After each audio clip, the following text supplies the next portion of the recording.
Hi, this is Dr. Jose Saldivar with another episode, the Way to College podcast. You know, um, I never anticipated where this podcast journey would take me, but it's been an incredible experience connecting with folks and listening to the countless stories of people's stories about how they've navigated college and schooling in general and where that has taken them.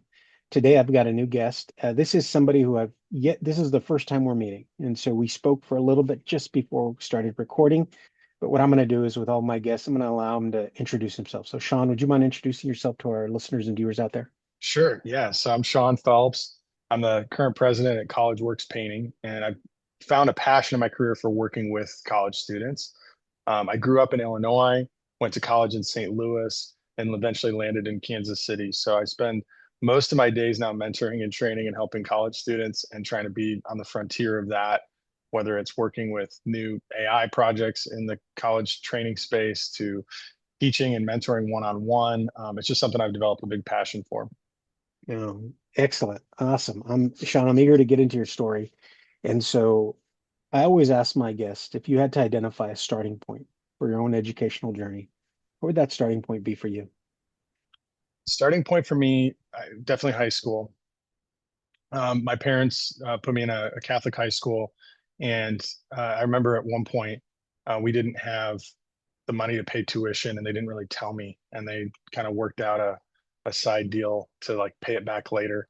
And what they told me, why they put me in that school was, they wanted me to have a bright future and a lot of opportunities. And they felt like some of the career choices that they made were the choices of what they had to do and not necessarily what they wanted to do or something they were passionate about. So they told me, we want you to get as educated as possible so that you can do what you want to do. And if you want to be, a McDonald's manager, and that's what you love and you're passionate about it, go get so educated that you could also do anything else, but that you choose to do that and not fall into careers that you have to take because you don't have an option. So that was kind of an instilled lesson in me of not pointing me in one direction, but just that I needed to kind of aim for the top of the mountain so that I could, and then I could choose where on the mountain I wanted to camp out. One, that's awesome that they would give you that freedom, but also that expectation that they wanted you to get educated. Sean, I've got to know, what is it that your parents did for a living?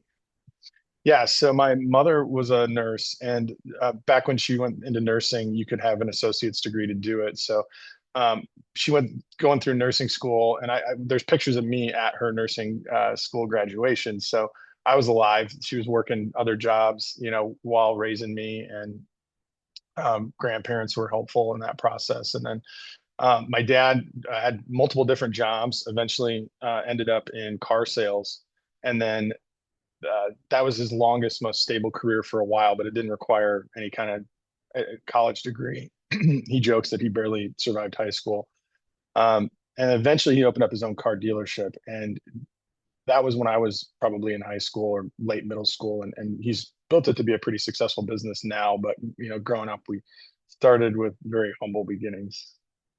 Humble beginnings, but it sounds like, both of your parents, um, one had drive, Yeah. right? And I mean, to be a nurse, I mean, becoming a nurse, whether it's the associates or an bachelor's degree, right? That takes work, that takes commitment. Doing it with a young child, Yep. obviously, and then for your father to start as a car salesman and then to open up his own dealership. I mean, that's a lot of work. That's a lot of commitment. What is it that, young Sean, right? You're going to this Catholic school. What is it that you wanted to do? I jumped around a lot. At first, I wanted to be an architect. I did some school projects on architecture and took a couple classes with like AutoCAD. Um, Figured out that wasn't exactly what I wanted to do. For a little while, I wanted to be a sports broadcaster. I helped actually bring my school. We were the first school in Illinois to live broadcast our sporting events on the internet, which at the time Wow. was kind of a big deal. And thought I was going to be on ESPN someday. And then shifted towards business because business gave me flexibility to be interested in a lot of things. Like I could be in a business role with an architecture firm or with a sports enterprise of some kind. So I thought, business would provide me the most flexibility, and that's why I wound up focusing on in college. Wow. And you said, your father didn't go to college. Mom earned an associate's. They put you in this school because they wanted you to have more opportunities. Did you get any help navigating the college application process? Because I mean, you look at the landscape today and it is, I think there's more information out there. I don't know that that's made it any more helpful. Right. Did you get any help? Yeah, so yeah, but I still chose to do it on my own. And I was a pretty independent kid. So I remember being on a college visit somewhere and getting a call from my mom, and she's, like, "Hey, are you going to be home for dinner or something like that?" And I was like, "No, I'm actually out of town on a college visit." So I was a kid who, I bought a car when I was 16. I got my own cell phone. I always had jobs throughout high school. Worked at a restaurant, a department store, landscaping, mowing lawns in the neighborhood, like whatever I could do. So I wanted to be financially independent as much as I could. I mean, lived in their house and they, provided meals and utilities and a roof. But if I wanted new clothes or, something a little fancier, um, that was up to me to go do. So I kind of took the initiative with college visits. They told me, hey, this isn't a path that we went down. So the school had some guidance counselors. They weren't the most helpful. They were, Yeah. they tried to help and they were friendly, but they didn't know what direction to point me in. John, it sounds like whatever you were going to do, you were going to be successful. It sounds like, here you are, very opportunistic, entrepreneurial, maybe. Um, where did that come from? Did it come from your dad? Where do you think that came from? Both. I mean, both my parents are really hardworking, and they did instill, tremendous values and provide a really loving support system. It just wasn't something the college experience and career stuff wasn't stuff that they had a ton of exposure to. Some of that was the community I grew up in. I mean, I grew up in Rockford, Illinois, which a lot of family and friends there still, and I love Rockford, but it's not known as being a like beacon of capitalism. It's kind of it's on the Forbes list of worst cities in America pretty consistently. So, Oh, wow. um, but there's great people there. So I didn't really know what direction to go in, and I just started visiting schools. So I would go out and visit friends at older upperclassmen that had graduated and gone to Northern Illinois University, and I'd say, "Hey, can I come visit?" Sometimes it wasn't even an actual campus tour, and frankly, sometimes it was for the social aspects of I wanted to go be on a college campus with older kids. Um, but while I was there, I would walk the campus or check out the business school or the engineering school or whatever I was interested in. Um, and actually, my number one school was where I really wanted to go was the University of Miami, um, and I wasn't able to visit there because of the transportation to Yeah. get there. Sean, so you've got something that I think, and I'm eager to get to the work that you're doing now because so in my role, I was in higher ed full time for about 20 years.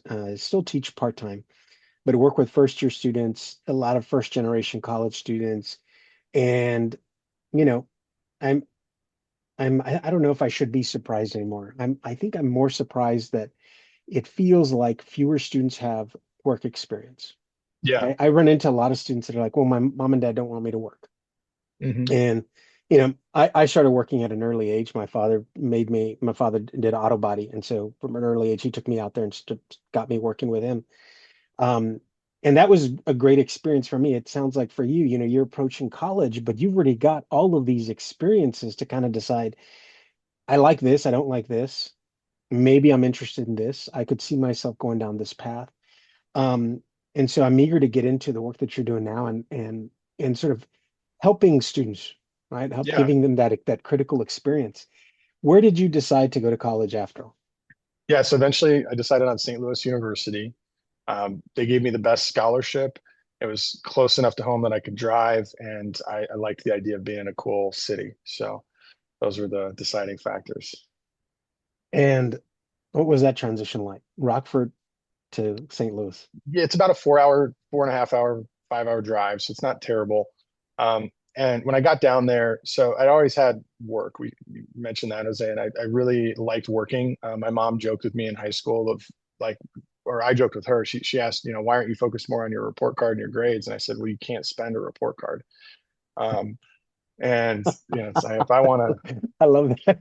new car, or I can't deposit this into my bank account and get a house someday.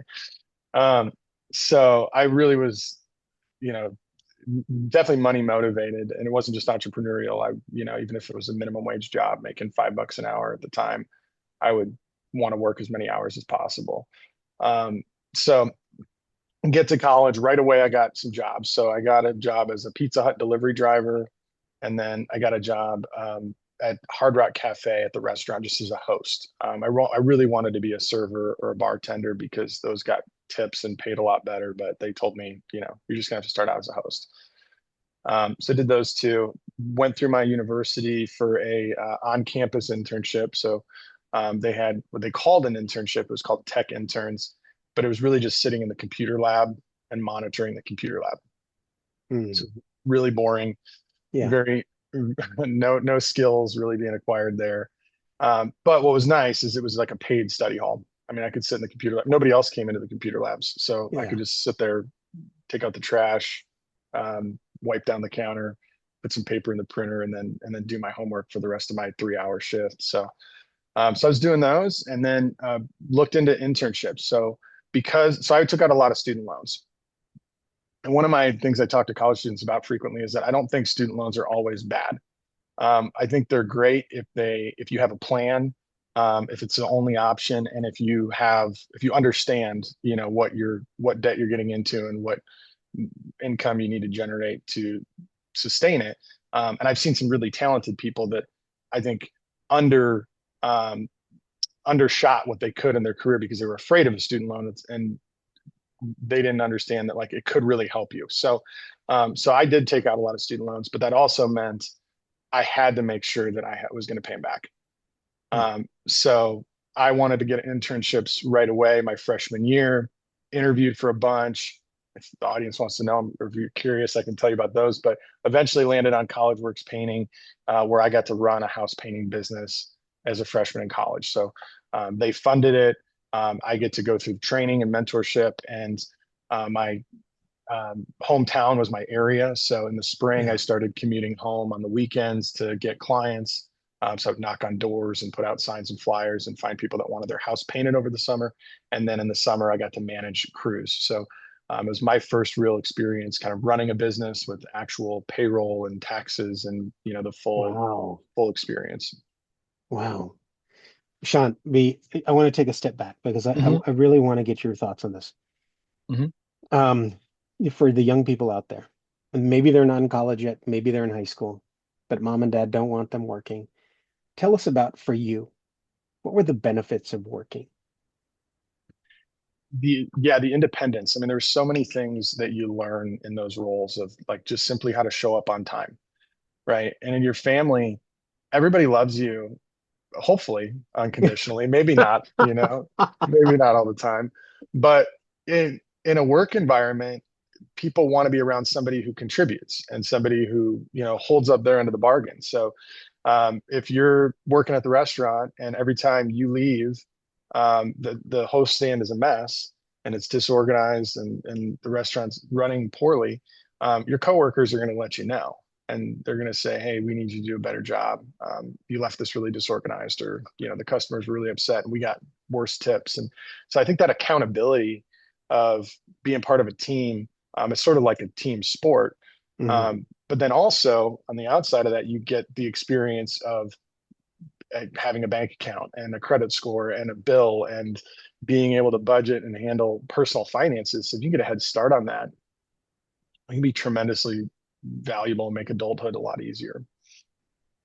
You thank you for that. I appreciate that because I don't think I've had enough guests speak to that and to the benefit of working and with some of the things that they learned early on. Um, the what I did want to ask though is I guess we shouldn't be surprised that immediately you get to college, you can pick up a job or two, you seek out internships. You didn't have a lot of guidance. How did you know to do that, particularly the internships?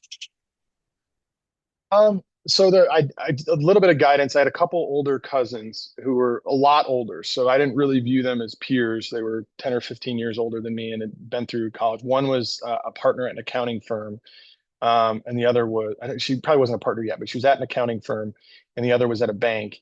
And I wanted to go into business. So I talked to them briefly, it wasn't really long conversations, but, where should I start? And they said, maybe start with an internship.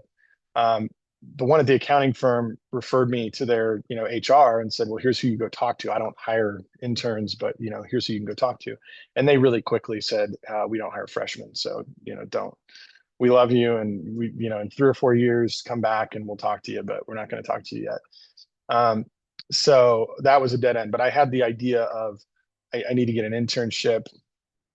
um, I wanted to learn. I mean, I felt like because I'd had the work experience in high school of, retail and food and some of those standard jobs, doing those jobs again or more of those jobs wasn't teaching me anything new. And so in order to learn, I needed to find an internship that would give me some kind of new experience. I one of the common things that I see, at least at my university, is most of our first year students won't visit the career center, won't ask about internships until they're getting ready to graduate. And Hmm. it sounds like one, you had a head start, right? You started to think about these things, whether it was through the advice of family or just your own kind of eagerness to learn and to work. Um, how, what advice would you give a first year student that is maybe lost, maybe trying to find their way, maybe hasn't settled on a major? Um, because it sounds like work gave you a lot of direction also. Yeah, It, what advice would you give to a first year student who's kind of maybe sitting back and is thinking about, well, I'll start doing that stuff later? How do we convince I them to get involved sooner? yeah, I think you have to jump in and realize, like, well, what am I doing all this education for? Why am I paying, thousands of dollars and putting all this time into this process of getting an education? Like, what's the end result? And the end result's probably something of a career that you're excited about, whether it's because it's helps you support your family and achieve other goals, or because you love the work you do. So why wait to get that Mm, process started? The sooner you find out, I mean, part of the reason I wanted to do these things was, what if I don't like them? mm, Or what if I stink at them? I kind of want to know so I can change gears. yeah, There's still time, right? I thought there was more importance for me to do an internship my freshman year because I didn't know. And maybe if I had been more part of that educational bubble of everybody around me is going to already done all these things, and they all told me, have fun your freshman year, join some clubs and organizations, and Greek life your sophomore year, junior year do an internship. If they had laid that path out, I might have just followed it, but nobody yeah, had. So I just thought, well, I have to get the experience now so I can change if I don't like it. If I go do an yeah. accounting internship my freshman year and I hate it, well, then I have time to still switch to finance. I don't want to be 3 months away from graduation finding out that I don't like accounting. That would really stink.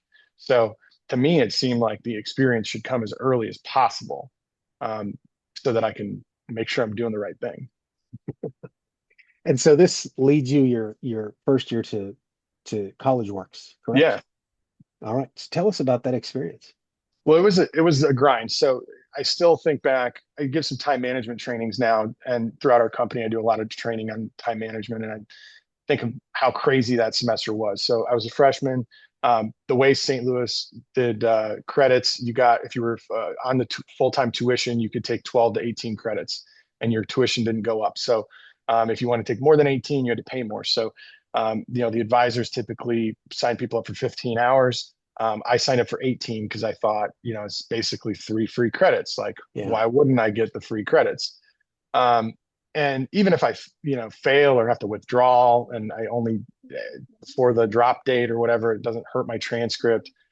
Um, I might as well try 18 hours and see. And then Yeah. if I, so I got 18 credit hours. I'm still working at Pizza Hut and Hard Rock Cafe, and the tech internship thing. So I had three part-time jobs. Some of them were I was working like 10 hours a week, but doing Yeah. that. And then on the weekends, I would drive home. So about a 5 hour, just 300 miles on the dot from St. Louis to my hometown. And I would spend Saturday and Sunday selling home improvement services, house painting jobs, and then come back Sunday night and go to school. Um, so I had to do that for about 7 weeks. Now, at the time, I went to college in 2004. So there was a lot of people my age that were over in Iraq. And so my rationalization to myself was my friends are over in Iraq. Their jobs 24 hours a day, 365, and they could die. My work is delivering pizzas and knocking on doors and then going to class. And it's going to be really, really busy for 7 weeks, and then I'll get to the summer and it'll be okay. Um, so it was crazy to think of like having two internships, two part-time jobs, 18 credits, and a 300-mile commute back and forth between them. But you can do just about anything for 7 weeks. Yeah. So Wow. I got through that. Summer went great, and I stayed with the company. And then I've had some cool, fun experiences throughout my career. When I got to Kansas City, I was still with CollegeWorks, training and mentoring college students, and decided to get an MBA. And while doing that, joined a startup and got the cool experience of being able to be part of a venture capital backed startup. And I loved that. I thought I was going to leave and go do that permanently. It was kind of my dream job. And through that experience, I discovered that I really was passionate about helping college students. And I remember the reason I jumped to that story is I had a conversation with my dad where I couldn't pick between two jobs. I was running this college painting business where I was mentoring hundreds of students a year to do what I had done when I was in college. And I loved it. And it supported my family, and it, was fulfilling, and it was great. And then on the other hand, I had this venture capital backed company I joined. We were the fastest robo advisor to $1 billion in assets under management. Getting that job was also a really cool experience because it wasn't just applying and sending in a resume. And we'd grown, we'd raised a bunch of venture capital, and they wanted me to be the director of finance. And that was going to come with stock options and, all this cool stuff. And it also supported my family. So there's about 3 months where I was kind of juggling both full-time jobs with my first kid and my wife, and she was working, and we were just, really busy. You haven't figured out yet. That's kind of how we live life.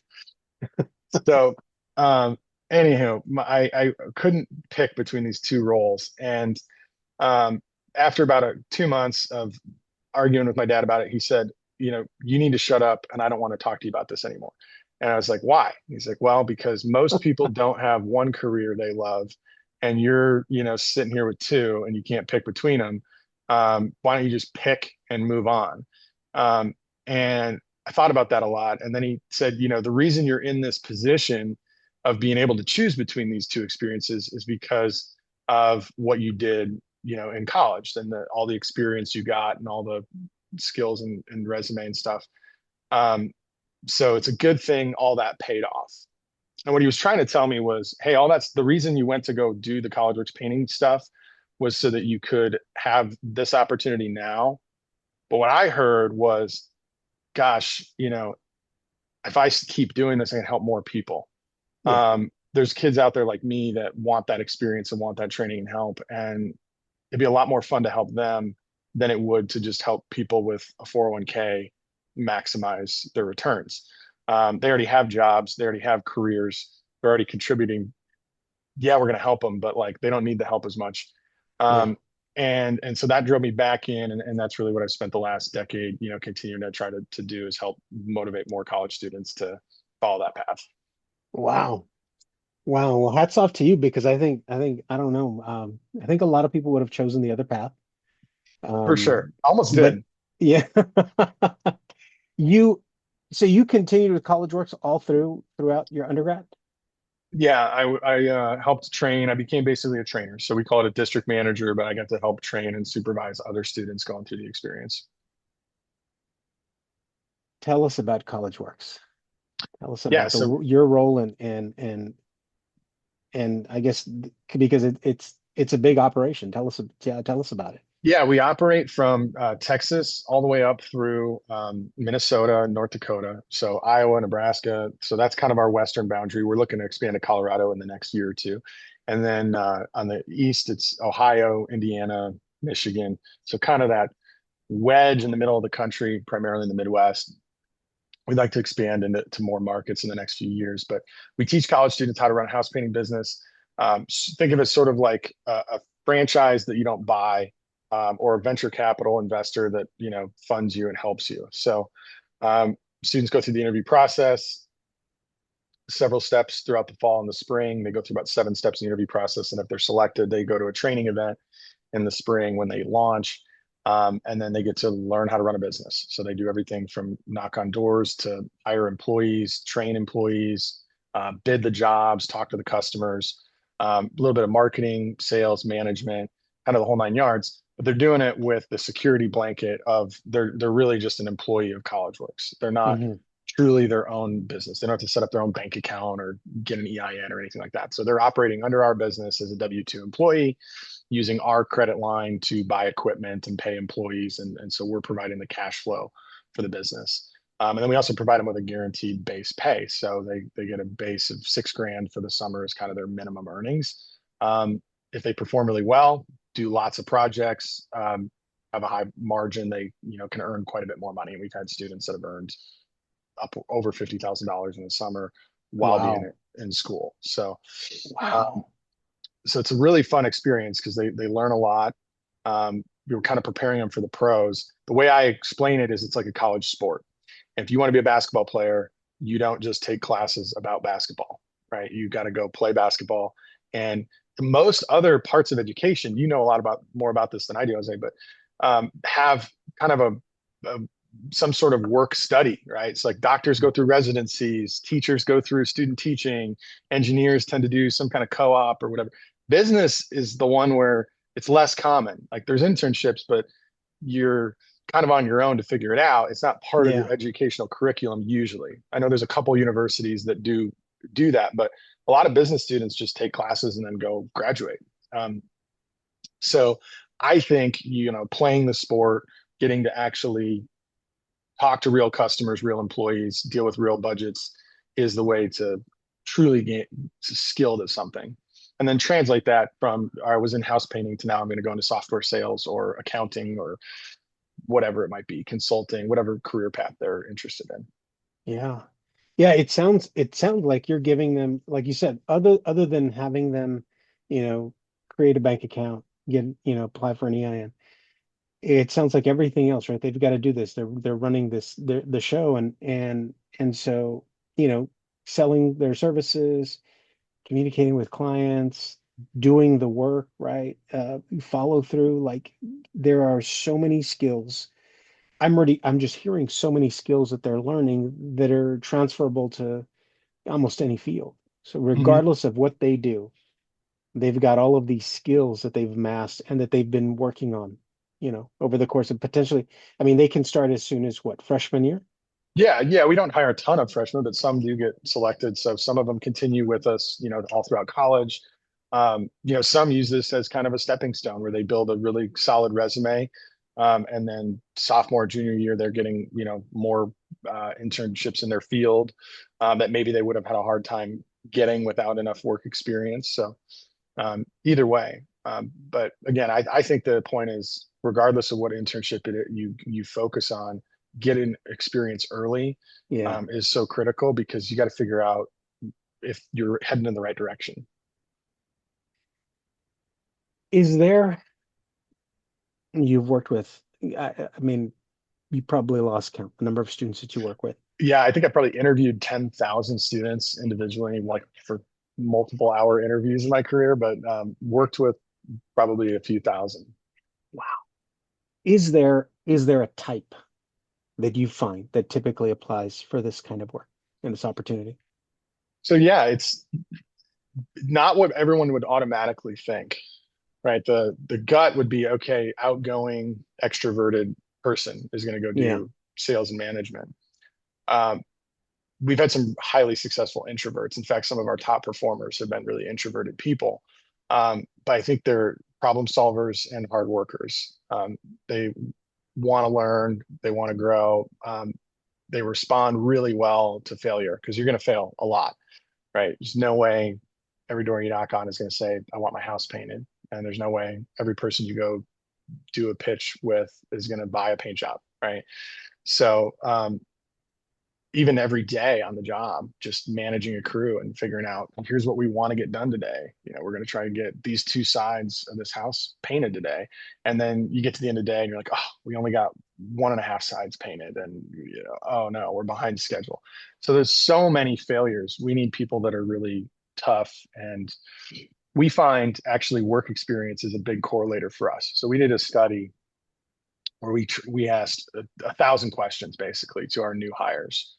Are you on student organizations, leadership roles, high school Mm, GPA, college GPA, everything you could think of? And then we looked at who were the most successful and who succeeded. Not everybody succeeds either. There are students yeah. that drop out after 2 or 3 weeks. And who were successful and who were the most successful, we found work experience to be very correlated to having 3 years of work experience. Even if Wow. that was a part-time job. Um, Now, over the summers, we also found people that had worked over 30 hours a week prior. Um, Really, we want full time, but we didn't really, not everybody gets full time hours as a young person from an employer. Or maybe they have two part time jobs that add up to over 30 hours a week. So, well, we found that students that are really successful aren't just outgoing or natural leaders, but they're people who are just hardworking and they played varsity sports. They had a 3.0 GPA. They have worked 30 hours a week over the summer before. They've worked for 3 years. And those are some of the big leading indicators and also qualifications that we look for. Wow. Wow. How many students do you all employ today? Today, we have about 300 students that are in our management roles. So those are the branch managers that run a business. And then we also have painters over the summer. So um, painters this summer, I want to say there's about 2,000 total painters company wide. So total of 2,000 to 2,500 employees. Now that's for about 12 weeks. And then we're down to, less than 100. Wow. Oh my gosh. But I mean, you're creating opportunities for these students every summer, potentially 2,500 students every summer. Wow. Yeah, Um, Sean, what has this work taught you? a lot. Gosh, it's affected me a lot as a parent. So I've got 3 kids. Hmm. I've got 3 sons that are one's going into 8th grade, the other's going into sixth, and the other's going into second grade in the fall. And how I parent, to give you an example, my oldest, he's in 8th grade now, so he's been in Boy Scouts. I didn't do Boy Scouts growing up, but when he expressed an interest in Boy Scouts, I said, "Yeah, let's do it." Because if you're interested in something and you want to put time into it, and it's going to give you life skills, I want you to be a part of it. But through that experience, like he's been able to go out and do merit badge colleges, is what the Boy Scouts have, where they go to the University of Missouri on a Saturday to get a merit badge. And they go to the University of Kansas, in the spring for a weekend to get a merit badge. Um, so he's already been to like 4 or 5 colleges. I had never stepped foot on a college campus, Yeah. until probably junior or senior year of high school. So I'm definitely more forward thinking in that stuff. But in terms of like management, I mean, so many lessons about customer service and safety and employees and responsibility and time management. And I mean, I could go on and on about all that stuff. I think most of the skills it takes to be successful in today's kind of economy are pretty universal. Um, and what makes somebody maybe a great lawyer is the same kind of skills that would make them a great banker or a great doctor, right? They're they all have to be really curious and constantly learning. They all have to work really hard. They all have to have great relationship building skills with coworkers and customers or clients, patients, whoever they're working with on a day-to-day basis. They've got to be able to care about people and make a difference in people's lives, and be responsible fiscally. And so I think all those skills are pretty universal. And these are, because I remind students that a lot of the skills that they'll need moving forward, regardless of what they do, are skills like that, skills that they aren't may not necessarily learn in a classroom, but will definitely learn hands-on in a job, right? Where folks are counting on them and they've got to perform and there are expectations placed on them. So thank you. Thank you for the work that you're doing. Um, Sean, as with all of my guests, as we transition out, what last piece of advice would you like to leave for the college student out there? I would encourage them to get involved early, whether it's a part-time job, a micro internship, a summer internship, just finding the something to do besides school. Um, I think it'll help keep you busy. It'll help create positive experiences. I think it leads to good mental health. Um, you'll learn about budgeting financials, like creating your own, personal financial goals. So there's so many skills that can be learned from that. I would encourage them to get out early, and I would encourage, any parents listening to consider that, yes, we need students to be focused in school, but they need to do more than that. They Yeah, need, and work's going to take the time allotted. I think that's Parkinson's law. Work absorbs or whatever the time that's allotted. So if you give somebody all day to go to two college classes, they'll take all day to do that. But if you give them half a day, because half the day they got to go work at the restaurant or do something else, they can still get it done and they can still be effective. But that pressure to perform, the time management skills learned, I think it's just critical. So I would encourage everybody to get involved as early as possible. thank you. That's wonderful advice. Now, for college students that want to get involved with CollegeWorks, is CollegeWorks sort of affiliated with universities? Like, do you have partnerships with universities? How, Some, how yeah. does that work? Yeah, so you can certainly just go to collegeworks.com and apply, or follow our socials and kind of see what we're up to. Most universities we connect with through Handshake. That's primarily the career services platform that a lot of them use, but that changes all the time, and some of them have Yeah. custom ones. So go through there. Um, but yeah, LinkedIn and just our website. Okay. Okay. Do me a favor. Once we're done, send me those links and I can Yeah, share them in the show notes for our listeners and viewers out there. absolutely. Sean, one, thank you. Thank you for joining me today. Thank you for sharing your story. And congratulations on the work that you're doing. Um, I know, speaking for myself, I was telling my wife this the other day. I said I think whatever success I have, right, however you want to define it, but what I'm most proud of, I think, and my accomplishments that I've achieved, I think a lot of that has to do with my work experience. And whether it was learning to show up every day, learning to meet my boss, in this case, my father's expectations, right? But and being accountable, work ethic, all of that, everything I owe not to school, but to the education I got on the job. And so, yeah, I'm so excited to see that you're doing this for thousands of students every summer because I know they're I better for it. I feel blessed to be a part of it and to have found my calling. So I love what I get to do what I get to do, and thanks for having me on to share. Sean, thank you. This concludes another episode of the Way to College podcast. Thank you to my guests. Thank you to our listeners and viewers out there. Remember to share the podcast with one other person. Don't forget to subscribe, rate, all of that good stuff. And we'll see you again next time. Thank you and bye bye. Thanks, Jose.